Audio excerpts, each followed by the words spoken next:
Coming up on today's show, we'll give a shout out and more to DeMarcus Ware for being elected into the Pro Football Hall of Fame. Plus, Sean Payton, is he recruiting Josh Jacobs? Well, he hopped on a show and Jacobs was there and the two made a bit of a connection.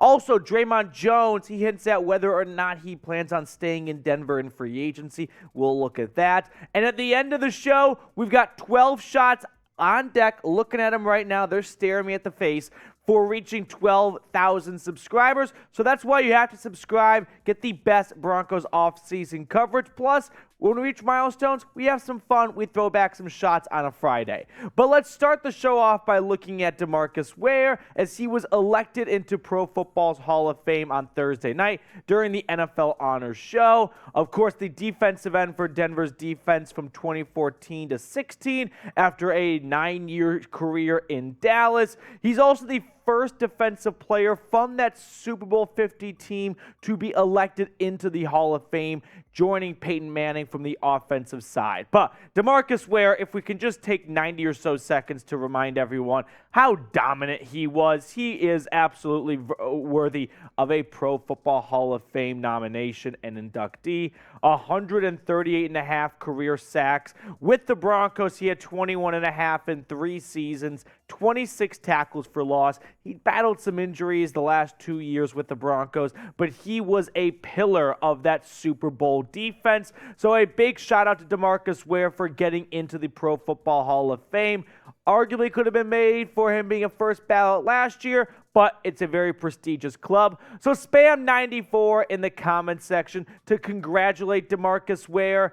Last year for my birthday, my girlfriend took me to a nice steakhouse in Dallas here, and I'm pretty sure I saw DeMarcus Ware there. I'll always wonder. So DeMarcus Ware, if you're watching, were you at Nick and Sam's last January? Please let me know. Now, next up on the show, I do want to talk about Josh Jacobs after Sean Payton hopped on this show, I think from FanDuel TV. I hadn't really seen it before. And Jacobs was there, and they were talking about him in free agency, and Sean Payton chimed in, and, well, here's what he said. I'm glad he's a free agent. I encourage everyone to look at him, get him out of the AFC West. Maybe we look at him. I love a mixed backfield, and you get to play longer. Jacobs, of course, the reigning rushing champ for 2022, 1,600 yards. Broncos country knows that all too well. He really did a number to Denver in their 2 meetings. I will say that I'm pretty certain that the Raiders are going to end up franchise tagging Josh Jacobs, so I hate to kind of be the bearer of bad news for Sean Payton and his aspirations to get him to Denver. Now, in terms of signing him, if the Raiders, because we are talking about one of the most dysfunctional and dumbest franchises in all of sports, do let him walk and don't franchise tag him. Well, Spotrac does contract projections, which I don't really agree with, but we'll at least show you what they have him going for. They are projecting he gets a 4-year, $51.5 million contract on the open market. That's an average of $12.8 million. I think he's going to want to get more than that. We are talking about the NFL rushing leader, right? The crown for the rushing title in 2022. He's probably set himself up nicely for more than just $12.8 million. So a franchise tag would run the Raiders a bill of about $10 million for 2023, which is why it could make sense to tag him and then see, hey, was that just a 1-year fat flash in the pan, or is this something we have long term? So with that being said, though, there is the other half of the story. Why would the Broncos go out and sign Josh Jacobs to a big contract potentially when they've got Javonte Williams? Well, I don't think Sean Payton is all that sold on Javonte Williams, and he's got a decent right to do so. I mean, Javonte Williams' rookie year showed a lot of great potential, but it wasn't like he was an NFL rookie offensive player of the year candidate, really. So that paired with a very bad knee injury, which probably is going to result in him missing a chunk of the 2023 season. He got hurt in week 4 in October, and that injury could be 13 to 14 months to recover. So that would set him up for a November return potentially. He could be ahead of the schedule, could be coming back sooner. But if not, if it's like J.K. Dobbins and Saquon Barkley from the last 2 years, and it basically takes him all the next year to recover, well, then he's going into year 4, first time with Sean Payton, and they got to decide before then if they want to pick up his fifth-year option even. We'll get to more on this subject in just a second, but today's show is sponsored by Athletic Greens. Now, I take AG1 by Athletic Greens literally every day. You can get comprehensive and convenient daily nutrition at athleticgreens.com/chatsports. I recently gave AG1 a try because I hated taking pills and vitamins and wanted a supplement that actually tastes great. I take AG1 in the morning, and it makes me feel ready to take on my day. It also really helps me with starting my day on the right foot and getting into a healthier lifestyle. I start the day with making one great choice, AG1, and more healthy decisions then follow. Covering my nutritional basis for the day also couldn't be easier, which is why I trust Athletic Greens. All I do is just mix one small scoop of AG1 with water. I drink it first thing in the morning and it's done. I also love that it costs less than $3 a day, which if you ask me is pretty good. It's a really effective daily habit with the highest quality sourced ingredients, so win-win. If a comprehensive solution is what you need from your supplement routine, then Athletic Greens is giving you a free 1-year supply of vitamin D and 5 free travel packs with your first purchase. Go to athleticgreens.com/chatsports. That's athleticgreens.com/chatsports. I put that link for everyone in the comments and the description of today's show. I want to circle back to what Sean Payton said about loving a mixed backfield, right? Liking having a 3-horse backfield with multiple guys and not just a bell cow back. Because I did some research, did some digging, and when Sean Payton was the head coach of the New Orleans Saints, there were 9 seasons where the Saints had 2 players get over 100 carries. And even once they had 3 players get over 100 carries. So he is not a head coach that approaches things sort of like Derrick Henry or Ezekiel Elliott of feed them the rock and the second back is just an understudy until Tony Pollard became better than Zeke. But the point being, he likes to have multiple horses in his stable. So you could make the argument of just because he has Javonte Williams right now doesn't mean that's going to close the door on signing another bigger name running back because he might want to work with 2 backs. Plus, Russell Wilson probably heading back to a run-first type of offense. I'm guessing Sean Payton's not going to run out there for week 1 of the 2023 season and call 3 pass plays. He's probably going to look to balance things out even more so with the run, which we know Russ didn't really like doing in Seattle down the stretch last year. But after 2022, I don't think he has much ground to stand on to ask for more pass attempts and less rushing attempts out there. So weigh in for me.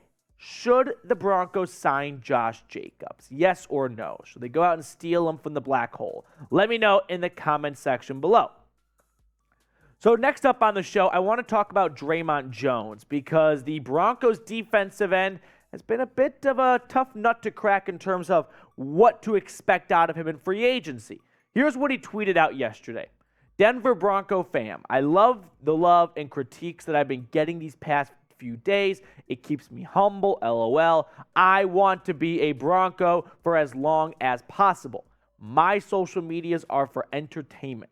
There are no cryptic messages behind what I do on my socials. Hope this helps. Now, here's the context in case you don't know what he's talking about. The other day, there was a tweet out there of Russell Wilson and Sean Payton. Someone quote tweeted it and it was like, hey, are we allowed to say Broncos country, let's ride? Is let's ride cool again? And, well, Derek Wolfe, a Broncos legend, replied to that tweet and said, never was, never will be cool. And here you can see Dre'Mont Jones liked that reply. This is 2023. This is the age of social media and people like me and everyone else overreacting at times to things on Twitter. But now we get to have this conversation about Dre'Mont Jones potentially, because when you look at what he's done his last few seasons and whatnot, he has been one of the pillars for these Broncos pass rush, which has been a, turmoil group with a lot of injuries and a lot of ups and downs. Now, the Spotrac projection for Dre'Mont Jones, I don't agree with really whatsoever. They have him getting a 3-year, $21 million total contract, an average of 7.2. The Broncos currently have $11 million in cap space. That number can go up You can make cuts, you can restructure contracts, you can make trades. So don't think they're glued to $11 million, but they definitely don't have a ton of money to spend. They're not like the Bears this free agency or the Falcons who've got $50+ million to spend. So they've got to be a bit precise in their free agency moves here, but I'm guessing Dre'Mont Jones is going to get more than an average of $7 million. I'm not quite sure where Spotrac's getting that from. I think you could probably see him get double that because he's been very consistent as a second fiddle to Bradley Chubb and Von Miller, and it makes you wonder what he could do if he was the number one pass rusher on a team. Now, B, George Payton for me. Should Denver re-sign Dre'Mont Jones? Which, by the way, I didn't realize until maybe 2 days ago that they have two Paytons now. There's Sean Payton and George Payton. And it kind of just clicked for me one day. So, B, George Payton, not Sean Payton. Should Denver re-sign Dre'Mont Jones? For me, when you think about Randy Gregory and his track record of never being able to play a full season and the fact that they can get out of his contract relatively easily after this upcoming season, I think they should look to bring back Dre'Mont Jones. If I had the button to re-sign him, I'd click him if I was Denver because you don't have that consistent of a pass rush right now between Randy Gregory. You don't have Bradley Chubb anymore. And Jonathan Cooper and Baron Browning are nice and they're great guys on the roster, but I don't think those are players you can solely lean on, which is why I think Dre'Mont Jones would be a smart guy to bring back. All right, some other things to get to on today's show. If you tuned into yesterday's show, we talked all about the bombshell that dropped, if you will, about Russell Wilson's foundation and some malpractices and some sketchy-ish, sketchy, shady, not so much contributions going to charitable acts, only 24 cents on the dollar. Well, go back and watch yesterday's video if you don't know what I'm talking about. But here's what I want to get to here, because Mike Klis got an interview, if you will, or got a report from Russell and Ciara Wilson's foundation director as she fired back at the report that came out from USA Today. Here's what is in Mike Klis' article. Tait said the report was misleading because, one, many of Why Not You's scheduled charity events were canceled because of the pandemic, and two, much of the funds raised by Russell and his wife Ciara for partners like Safeway Albertson was accounted for by the partners.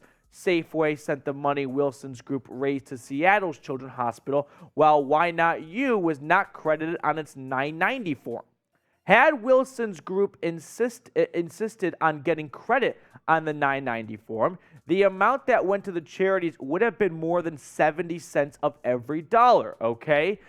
I said yesterday, I'm not an expert on charitable backgrounds and what goes into, spending money from charities. That's not really my forte. But I do want to give a shout out to this guy, Ramon DeCorte. I hope I pronounced that correctly. That guy was in the comment section yesterday just slaying down dragons one at a time. Russ's personal attorney, because I definitely came for Russ's throat a little bit. Now, I did say, if this is true, I didn't fully get into bed with saying what USA Today is facts and their word is the word of God, but shout out to Ramon. If you're watching this right now, you got to get in contact with Russ because he's got to get you on his staff and maybe pay you $80K. Now, I did say, hey, pick a random charity, comment it, and I'll make a donation. So I want to give a quick shout out right now to St. Jude's Children's Hospital. I made a donation there. Appreciate everyone who commented on yesterday's show. Always a good reminder to be a bit philanthropic and make some charitable donations. Now, let's get to the main attraction. It's showtime, baby. It is time for 12 shots for reaching 12,000 subscribers. We're going to have producer Jack Lauderay come from behind the scenes and start loading them up for me. Like I said, I did I don't know if I told you this. I had an entire Chipotle burrito for lunch about 15, 20 minutes ago. Not the brightest idea, but we've got 12 shots. I got like 6 lined up. So Jack's just going to be kind of like the guy at the Nathan's Hot Dogs eating contest who's just counting for you. You know what I mean? So here we go. 3, 2, 1.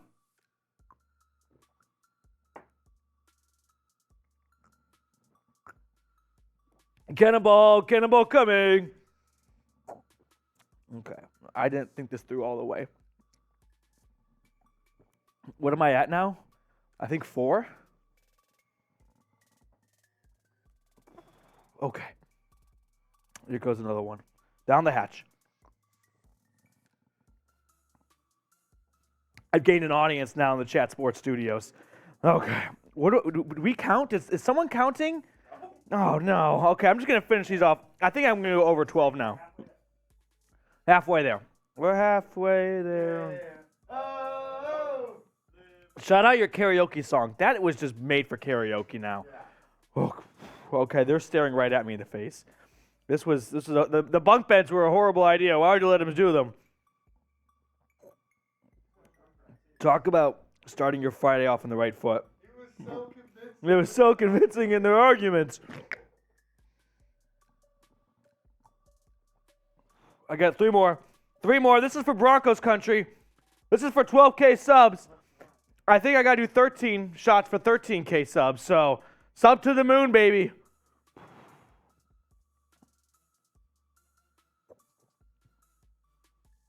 These next 2 are going to be tough. I'm not going to lie to you guys. Here we go. Cannonball coming. Last one. Yeah. Right now. Cheers. I feel like the girl in the Indiana Jones movie when they do the shot thing. Which was that? Raiders of the Lost. I'm starting to slow my words. Yeah, Raiders of the Lost Ark. Okay. That's why you subscribe.